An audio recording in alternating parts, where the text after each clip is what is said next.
এবারে সরস্বতী পুজোটা দুদিন ধরে পড়ায় দ্বিতীয় দিন আমাদের ক্লাবে হয়েছিল সরস্বতী পুজো খুবই ছোট্ট করে, কারণ হঠাৎ করে প্ল্যান করা হলো যে পুজো হবে, তো তাই জন্য আর কি ছোট্ট করে করা হয়েছে। তোমার হাতি করি হলো আজকে?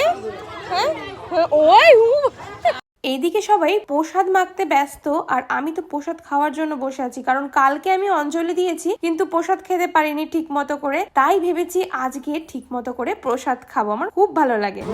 কালকে প্রসাদ খেতে পারি নাই, বিশাল দুঃখ। প্রসাদ আমার ফেভারিট।